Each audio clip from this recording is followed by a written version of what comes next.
অনেক সময় অনেকে বলে যে ভগবান শ্রীকৃষ্ণ রাধারানীকে ভালোবাসতো, রাধারানী ভগবান শ্রীকৃষ্ণকে ভালোবাসতো, তারপরেও ভগবান শ্রীকৃষ্ণ কেন রাধারানীকে বিয়ে করেননি? শুধু রাধারানী না, মীরাও কিন্তু ভগবান শ্রীকৃষ্ণকে অনেক ভালোবাসতো, কিন্তু ভগবান শ্রীকৃষ্ণ রাধা এবং মীরা কাউকে বিয়ে করেননি। ভগবান শ্রীকৃষ্ণ বিয়ে করেন রুক্মণীকে। কেন রুক্মণীকে বিয়ে করলেন এ কথাটা অনেকে জানেন না, অনেকে জানেন। তার আগে আমি একটা কথা বলি যে আমরা জানি যে ভক্তির মধ্যে শক্তি লুকিয়ে থাকে। যে জিনিসটা আপনি আপনার সব কিছুর বিনিময়ে পাবেন না, সেই জিনিসটা আপনি শুধুমাত্র ভক্তির বিনিময়ে পাবেন। এই কথাটা সাধু সন্তরা বলে থাকে। তো ভগবান শ্রীকৃষ্ণ এবং রুক্মণীর মধ্যে কোনো সম্পর্কই ছিল না, কিন্তু রুক্মণী ভগবানের কাহিনী যখন শুনতো তখন রুক্মণী ভালো লাগতো এবং রুক্মণী মনে মনে ভগবান শ্রীকৃষ্ণকে স্বামী হিসেবে মেনে নিয়েছিলেন। তো রুক্মণীর ভাই যখন রুক্মণীর বিয়ে ঠিক করলেন তখন রুক্মণী ওই বিয়েতে রাজি ছিল না। তখন রুক্মণী কী করলেন, ভগবান শ্রীকৃষ্ণের কাছে একটা চিঠি লিখলেন এবং চিঠি লিখে ওই চিঠিটা একজন সাধুর কাছে দিলেন, দিয়ে বলেন যে এই চিঠিটা ভগবান শ্রীকৃষ্ণের কাছে পৌঁছে দাও। তারপর ওই সাধু চিঠিটা নিয়ে আসলো এবং ভগবান শ্রীকৃষ্ণ চিঠিটা পড়লেন।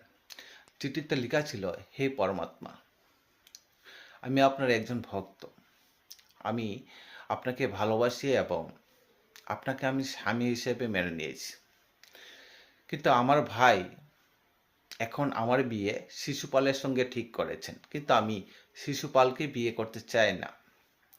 যদি আমার বিয়ে আপনার সঙ্গে না হয় এবং শিশুপালের সঙ্গে আমার বিয়ে হয়, তাহলে আমি অনাহারে আমার প্রাণ ত্যাগ করব। আর তারপরে ভগবান শ্রীকৃষ্ণ গিয়ে রুক্মণীকে নিয়ে আসলেন এবং বিয়ে করলেন। এখানে রুক্মণী শুধুমাত্র ভক্তির শক্তিতে ভগবান শ্রীকৃষ্ণকে পেয়েছিলেন, অথচ রাধারানী কিংবা মীরা তারা কিন্তু ভালোবাসার বিনিময়ে ভগবান শ্রীকৃষ্ণকে পাননি। আমরা যদি আমাদের হিন্দু ধর্মের অন্যান্য কাহিনীগুলো দেখি তাহলে সেখানে আমরা দেখব যে ভক্তির মাধ্যমে সবাই স্বামীকে পেয়েছেন। যেমন ভগবান শিব এবং সতী। সতী শিবকে পাওয়ার জন্য মাসের পর মাস ধ্যান করেছিলেন এবং তার ভক্তিতে মুগ্ধ হয়ে ভগবান শিব সতীর কাছে আসলাম এবং সতীকে বিয়ে করলেন। আমরা যদি দেবী তুলসী এবং নারায়ণের বিয়ের কথা শুনি তাহলে সেখানেও কিন্তু আমরা এই জিনিসটা দেখতে পাই, ভক্তি জিনিসটা। দেবী তুলসী নারায়ণকে পেয়েছিলেন শুধুমাত্র ভক্তির কারণে, ভক্তির শক্তিতেই নারায়ণকে পেয়েছিলেন। তো আজকের দিনে আমরা যে জিনিসটা দেখি ওইটার মধ্যে কোনো ভক্তি নেই। অনেকে বলে যে আমি ভালোবাসি, ভালোবাসে ঠিক আছে, কিন্তু সেখানে ভক্তি নেই।